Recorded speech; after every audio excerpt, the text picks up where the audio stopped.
James Rivera destroyed my career on a Tuesday. Sabotaged my presentation. Got me fired in front of everyone. By Friday, he was standing in my new apartment doorway, holding the landlord's keys. You've got to be kidding me. Welcome to Ink and Whispered Stories. Hit the like and subscribe button and grab your popcorn because it's about to get really exciting. You absolute bastard. Sophia Bennett's voice cracked as she hurled the presentation remote across the conference room. It clattered against the glass wall, missing James Rivera's head by inches. 20 colleagues froze mid-whisper, their eyes darting between the shattered projector screen still displaying her corrupted presentation files and the man standing in the corner with his arms crossed, face unreadable. Sophia, control yourself, her boss began. Control myself? He sabotaged my presentation. 6 months of work, destroyed, and you're asking me to control myself. James stepped forward, his jaw tight, hands shoved deep in his pockets. I had nothing to do with your incompetence. Incompetence. She laughed, the sound sharp enough to cut glass. Those files were perfect yesterday. But somehow, overnight, they became corrupted. And somehow, you just happened to have a backup presentation ready. Convenient. That's called being prepared, Bennett. Maybe try it sometime. Her boss cleared his throat, his voice carrying the weight of a decision already made. Sophia, we need to talk. In my office. Now. She knew before the door even closed. The way his assistant avoided eye contact, the HR representative already waiting inside, the manila folder on his desk. 15 minutes later, she walked out of Sterling and Cross LLP for the last time, her career in corporate law reduced to a cardboard box of personal items and a non-disclosure agreement she'd signed with shaking hands. If you've ever been betrayed by someone you trusted, this story's for you. Hit subscribe, comment I felt that, and stay till the end. Because what happened next turned Sophia's world completely upside down. The eviction notice had come on Wednesday. Apparently, losing your 6-figure salary meant landlords didn't care about your previous perfect payment history. Sophia had spent Thursday crying in her car, scrolling through apartment listings she couldn't afford, until one caught her eye, a luxury 2-bedroom in Tribeca for half the market rate. The ad was sparse, professional roommate wanted. Privacy respected. References required. She'd applied immediately, desperate enough not to question the too-good-to-be-true price. When the landlord's assistant called to say she'd been approved and could move in Friday, she'd nearly wept with relief. That Friday, Sophia dragged her suitcase to the address, a sleek glass tower overlooking the city. Her reflection in the elevator doors looked almost like herself again, controlled, composed, armor-polished. She knocked on the door, expecting a stranger. It opened to him. James Rivera. Her breath caught like a snapped violin string. He leaned casually against the doorframe, black shirt sleeves rolled up, that same calm face she'd seen in the boardroom, except softer now, disarmed. You've got to be kidding me, she whispered. His lips twitched. Nice to see you too. Is this a joke? You, here, she scoffed. I'm the landlord. Sophia froze, her pulse thundering. You expect me to live under your roof after what you did? Your application didn't have your last name. Just S. Bennett. I didn't know. Liar. But even as she said it, she saw the truth in his widened eyes, the way his hand had frozen on the doorframe. He genuinely hadn't known. Which somehow made it worse. I'm leaving. Wait. He moved to block her path, and she caught a whiff of his cologne, cedar and something darker. The same scent that had distracted her during countless contentious meetings. You can't. I checked, there's no affordable housing within 50 miles of the city right now. And your credit took a hit after. After you got me fired. His jaw muscle twitched. I didn't get you fired. Your presentation was ready the exact moment mine failed. You expect me to believe that was coincidence? No. I expect you to believe I had nothing to do with the sabotage. He stepped back, giving her space but not an exit. Stay. 1 month, free rent. No strings. You clearly need time to figure out your next move. I'd rather sleep in my car. James shrugged and said, your car was repossessed yesterday. The knowledge hit her like ice water. He'd been keeping tabs on her downfall, watching her life crumble from whatever pedestal he stood on. Her hands trembled with rage and something worse, humiliation. "How do you even know that?" Sophia muttered. "Because I've been trying to help you, you stubborn." He caught himself, ran a hand through his dark hair, leaving it disheveled in a way that made him look almost human. "Just come inside. Hear me out. If you still want to leave after, I'll pay for a hotel. 2 weeks, anywhere you want." She should have left. Should have called a friend, found a shelter, anything but follow her enemy into his pristine apartment. But Sophia had learned over the past 3 days that pride was expensive, and she was officially broke. The apartment was obscene, floor-to-ceiling windows overlooking the Hudson, a kitchen that belonged in a magazine, art that was definitely original. Her room, when he showed it to her, was larger than her entire previous apartment. "Why?" she asked, setting her suitcase down carefully on the cream carpet. "Why offer me this?" James leaned against the doorframe, and in the afternoon light, she noticed things she'd missed before: the shadows under his eyes, the tension in his shoulders, the way his expensive suit hung slightly loose, like he'd lost weight recently. "Because I need your help." "With what?" "Bringing down Sterling and Cross. And the person who actually got you fired." He pulled out his phone, showed her an email chain that made her blood run cold. "Claudia Wren has been embezzling from client accounts for 2 years. She needed a fall guy, or in this case, a fall woman. You were getting too close to the Mercer files." "The Mercer files were clean. I checked them myself." "You checked the ones she let you see. But there's another set of books. And she couldn't risk you finding them during your audit." He swiped to another email, this one with her name highlighted. "So she enlisted someone with access to your work files to corrupt your presentation." "You?" "No." His voice was sharp. "My assistant. Bribed by Claudia, threatened with exposure of his undocumented status. I didn't find out until after you were fired. By then you'd already stolen my work and presented it as your own. I presented work I'd been developing parallel to yours for months. Yes, I took advantage of the situation. Yes, that makes me an opportunistic asshole. But I didn't orchestrate your downfall." He pocketed his phone, met her eyes directly. "Claudia did. And she's going to do it to others if someone doesn't stop her." Sophia wanted to call him a liar. Wanted to rage, to break something, to make him feel a fraction of the pain she'd endured. But the emails looked real. The timeline made horrible sense. And she'd always known something was off about how quickly everything had collapsed. "Why tell me this now?" "Because I'm building a case against her. Whistleblower lawsuit, fraud charges, the whole arsenal. But I need someone who knows the Mercer files inside and out. Someone brilliant enough to find what she's hiding." His voice softened. "I need you. And in exchange? Free rent until you're back on your feet. A cut of any settlement. And when this is over, if you never want to see me again, I'll make sure you land somewhere better than Sterling and Cross ever was." It was too convenient. Too perfect. Too much like another trap from a man who'd made his career outmaneuvering people in court. But it was also the only option she had. "I want it in writing," she said finally. "Contract, terms, everything. And I'm not your friend. I'm not even your ally. I'm a hired contractor working toward a mutual goal." "Agreed. And when this is over, I walk away. No contact, no favors owed, nothing." Something flickered across his face, disappointment maybe, or relief. "Whatever you want." She extended her hand for a shake. When his palm pressed against hers, warm and calloused in unexpected places, electricity shot up her arm. She jerked back like she'd been burned. "I'll have the contract ready by tomorrow," he said, and was it her imagination, or had his voice gone rougher? "Fine. Until then, stay out of my room, don't speak to me unless it's about the case, and for God's sake, stop looking at me like that." "Like what?" James smiled. "Like you actually give a damn." He opened his mouth, closed it, then walked away without another word.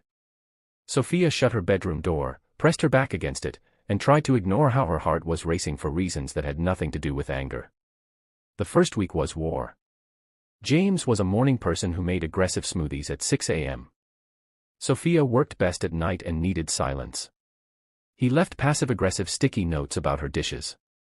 She retaliated by hiding his favorite coffee pods. They fought over thermostat settings, bathroom schedules, and whether pineapple belonged on pizza with the ferocity of opposing counsel. But at night, when they spread case files across the dining table, something shifted. He'd order Thai food without asking, always paid, extra spicy, her favorite. She'd make a second pot of coffee, remembering he took it black with 1 sugar. They developed a rhythm, passing documents, highlighting discrepancies, building their case against Claudia with the precision of 2 people who understood each other's minds a little too well. "Here," Sophia said one night, sliding a spreadsheet across the table. 3 shell companies, all registered to Claudia's maiden name. Transactions corresponding exactly with the missing Mercer funds. James studied it, his eyes widening. "How did you find this?" "Same way I find everything. I'm smarter than people who underestimate me." She felt his gaze on her, warm and assessing. "What?" "Nothing. Just." He smiled, small and genuine. "You're extraordinary. I forget sometimes, then you remind me." The compliment lodged somewhere in her chest, dangerous and unwanted. She looked away, focusing on the next file. "Don't get sentimental. We have work to do." But her hands trembled slightly as she turned pages, and when his finger accidentally brushed hers reaching for the same document, she felt it everywhere. 2 weeks in, Claudia struck back. Sophia's phone exploded with messages, former colleagues, law school friends, even her mother, all asking about the affair she was supposedly having with James Rivera. Photos had surfaced online, pictures of them entering his building together, visible through his apartment windows bent over paperwork, one particularly damning shot of him touching her shoulder. The headline read, "Disgraced lawyer seduces rival for revenge career move." "She's trying to discredit us," James said, staring at his own phone where the same articles appeared. "Make it look like this is personal vendetta, not legitimate whistleblowing." "It's working." Sophia's hands shook as she scrolled through comments calling her every name imaginable. "Our potential client just dropped us. Said they can't be associated with that kind of scandal. We'll find another. There is no other. That was our shot at having a credible plaintiff." She threw her phone on the couch. "This was stupid. I was stupid for trusting you." "You don't trust me?" James muttered. "Exactly. And I was still stupid enough to stay, to help you, to think for 1 second that you actually..." She stopped, horrified at what she'd almost said. "That I actually what?" "Nothing," Sophia said quickly. "I'm packing. This arrangement is over." She made it to her room before he caught her wrist, gentle but firm. "Don't go." His eyes pleaded, but Sophia wasn't having it. "Give me one good reason." She whispered. "Because you're right. About all of it. I did take advantage of your presentation failing. I did put my career above any sense of decency. And I've spent every day since watching you suffer for it, hating myself, wanting to fix it but not knowing how." His thumb brushed the inside of her wrist, probably feeling her racing pulse. "But I'm not lying about Claudia. And I'm not lying when I say I need you. Not just for the case. For..." Her phone buzzed. An unknown number, marked urgent. She pulled free to answer. "Miss Bennett. This is Marcus Chen. I have information about Claudia Wren you'll want to hear. Can we meet?" Sophia's eyes met James's. "When?" "Tomorrow. Noon. Federal Plaza." He paused. "Come alone. If Rivera's there, I walk." The call ended. James looked at her, question written clearly on his face. "We just got our break," she said. "But you're not going to like it." His expression hardened. "It's a trap." "Probably." She shrugged. "You're going anyway," James said. Sophia exhaled and nodded. "Definitely." "Then I'm coming with you." He said alone. Sophia tried to protest. "I don't care." James stepped closer, and she could feel the heat radiating off him, see the fear poorly hidden behind determination. "You walk into a potential trap by yourself over my dead body. How touching. Like you care if I live or die." She scoffed. "You know I do." The admission hung between them, heavy and complicated.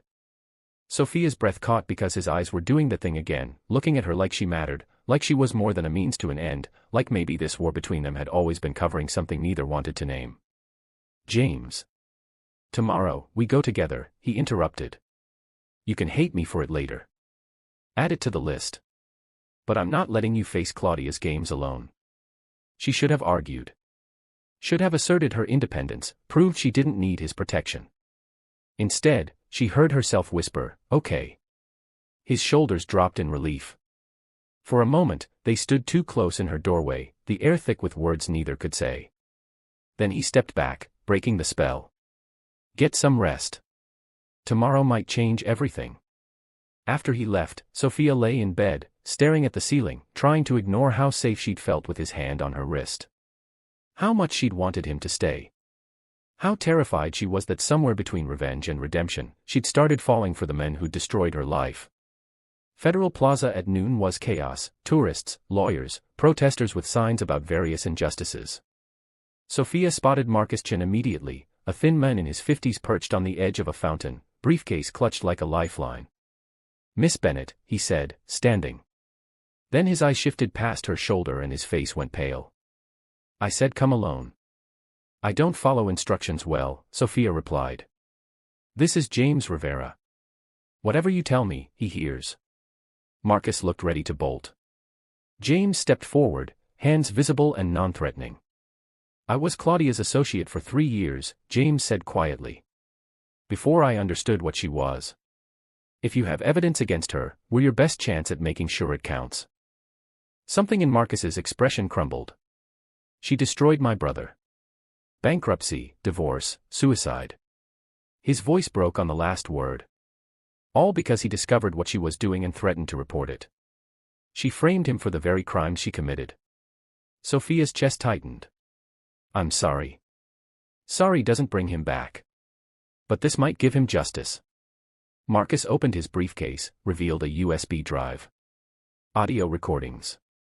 Every conversation she had planning your destruction, Miss Bennett. Instructions to James's assistant. Threats made. And proof she's done this to 7 others before you. James's hand found Sophia's elbow, steadying her. She hadn't realized she was shaking. "Why now?" she asked. "Why come forward?" "Because I just found out she's targeting someone else. A young associate, fresh out of law school. I can't watch her destroy another life." Marcus pressed the drive into Sophia's palm. "But I can't testify.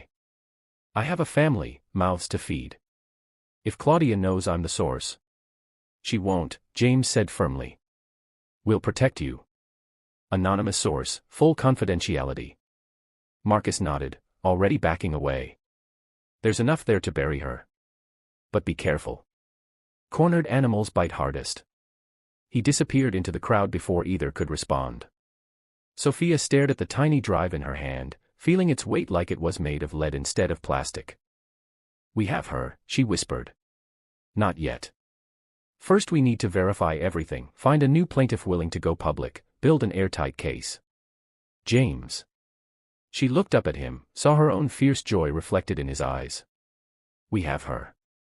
He smiled then, genuine and bright, and without thinking Sophia threw her arms around his neck. He caught her automatically, lifting her slightly off the ground, and for 3 perfect seconds they celebrated like partners, like friends, like something more. Then reality crashed back. Sophia pulled away, smoothing her jacket, not meeting his eyes. "We should get back. Start going through the files." "Sophia," James called out. "Not now." She was already walking, needing distance before she did something stupid. Work first. Everything else later. But she felt his gaze on her back the entire subway ride home, heavy with words neither could afford to say yet. The recordings were damning. Claudia's voice, crystal clear, detailing exactly how she'd orchestrated Sophia's downfall. How she'd bribed the assistant, corrupted the files, even planted seeds of doubt about Sophia's competence weeks in advance. There were others too, names Sophia recognized, careers destroyed, lives ruined. "She's a serial saboteur," James said, his voice tight with rage. They'd been listening for 4 hours straight, the sun setting outside unnoticed. "This isn't just embezzlement. It's systematic elimination of anyone who threatens her power. We need a plaintiff. Someone willing to go public. Sophia exhaled. I'll do it. James said almost immediately. Sophia's head snapped up. What? I worked under her for 3 years. Witnessed things I rationalized away because I was ambitious and stupid. But I knew, deep down, that something was wrong. That makes me complicit. He met her eyes, and the guilt there was raw and real. Let me make this right. James, if you testify against Claudia, Sterling and Cross will destroy you. You'll never work in corporate law again. Good. Maybe I don't want to. He leaned back, exhaustion evident in every line of his body. Maybe spending these weeks watching you rebuild yourself from nothing, seeing your integrity even when you had every reason to compromise it, made me realize I've been building the wrong kind of career. The admission settled between them, vulnerable and honest. Sophia wanted to reach for him, to close the distance the dining table provided, to kiss him. Her phone shattered the moment. Unknown number again. Miss Bennett. Claudia Wren's cultured voice poured through the speaker like poison. I hear you've been making inquiries about me. Sophia's blood turned to ice. She hit the speaker button so James could hear. I don't know what you're talking about. Sophia said. Please. Marcus Chen was seen talking to you today. Federal Plaza, noon.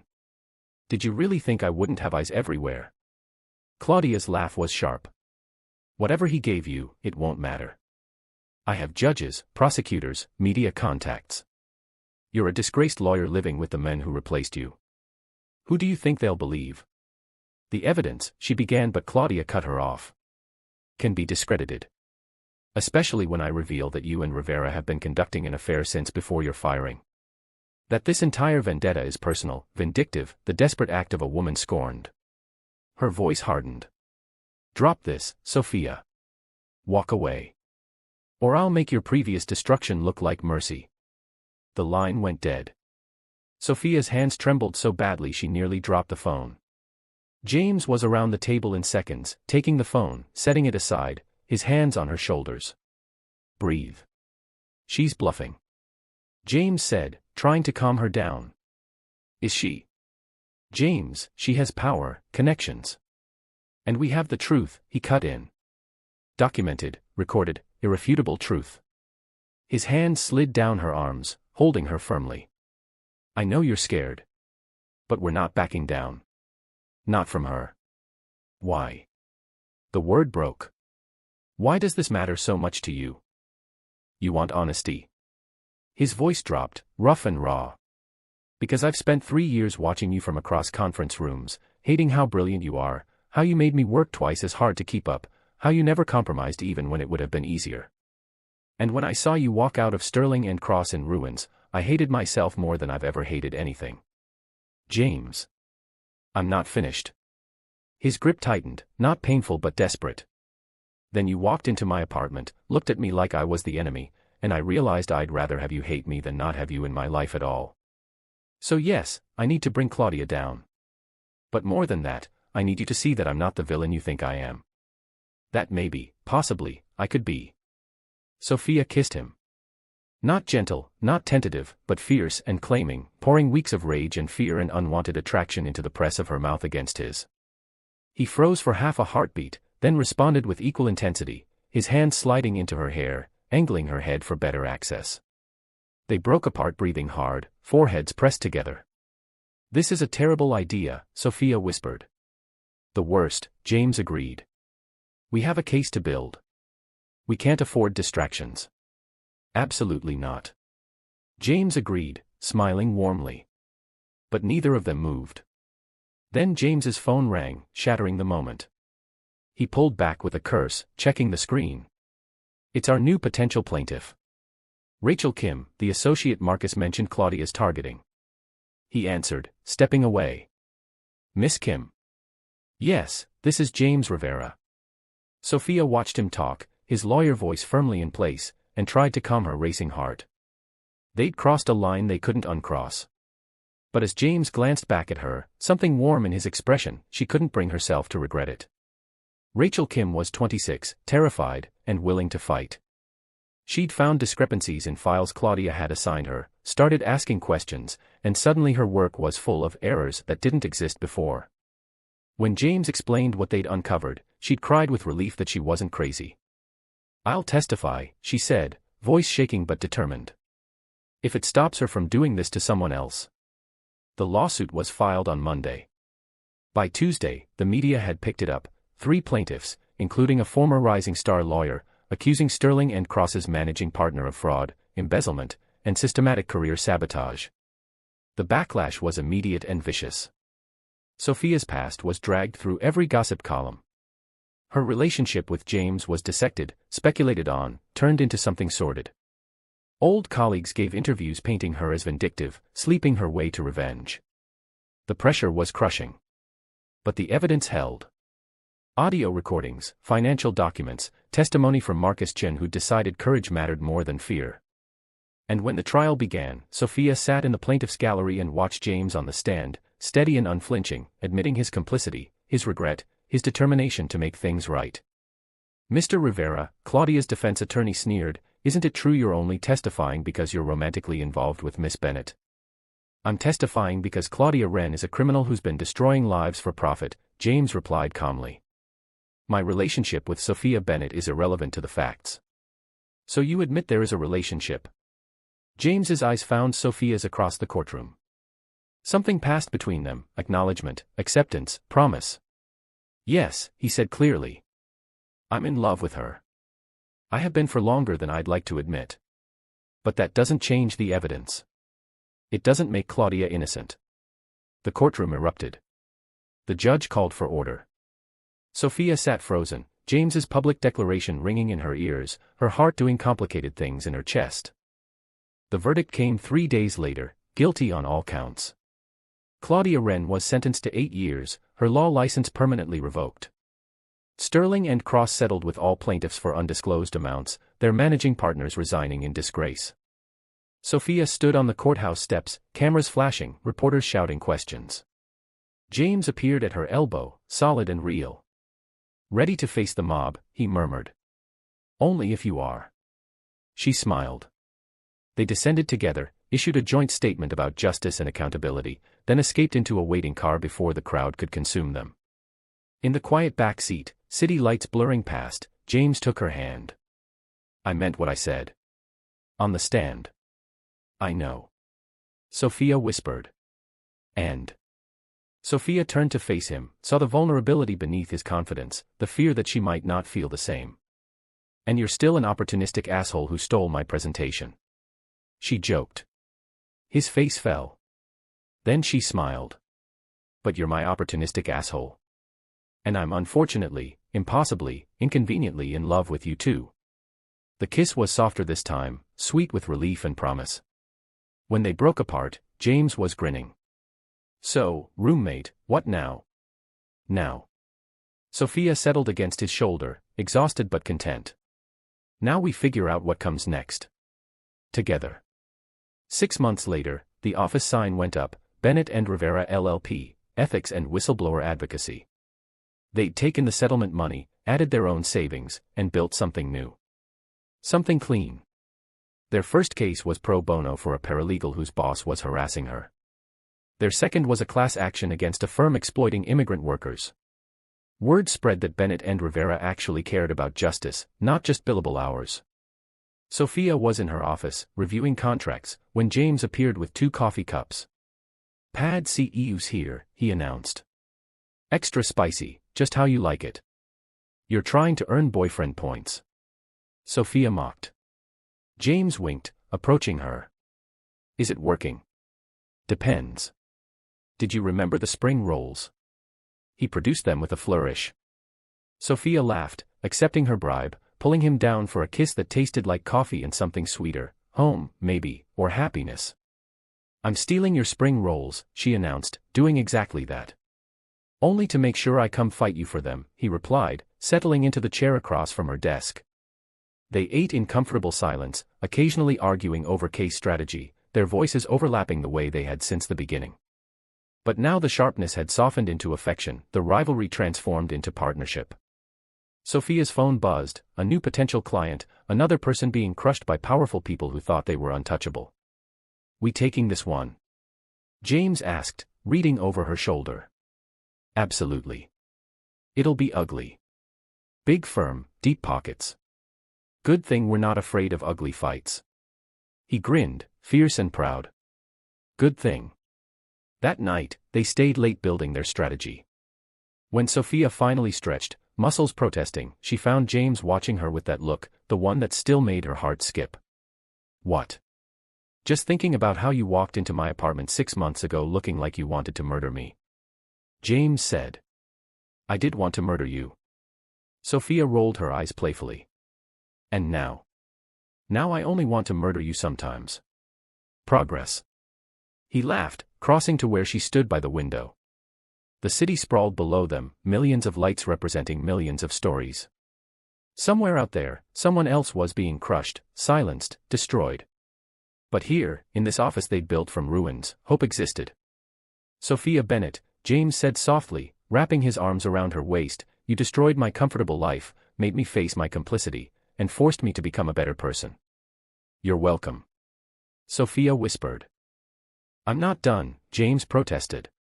You're brilliant, terrifying, stubborn as hell, and the best thing that's ever happened to me. She turned in his arms, saw the future written in his eyes, messy and complicated and absolutely right.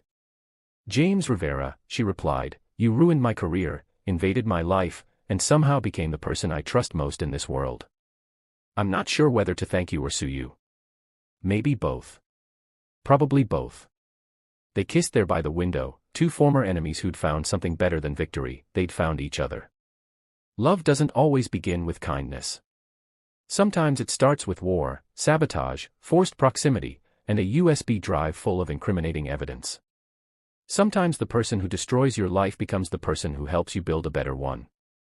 And sometimes, the rival you swore to hate becomes the partner you can't imagine living without. If this story resonated with you, let us know in the comments. Have you ever had a rival who turned into something more? Would you have forgiven James, or walked away? If you made it this far, don't forget to hit like, comment your favorite twist, and subscribe for more stories just like this one. Also let us know in the comments. Have you ever had a rival who turned into something more? Would you have forgiven James, or walked away? Until next time, may your enemies become your allies, your losses become your wins, and your worst days lead to your best life.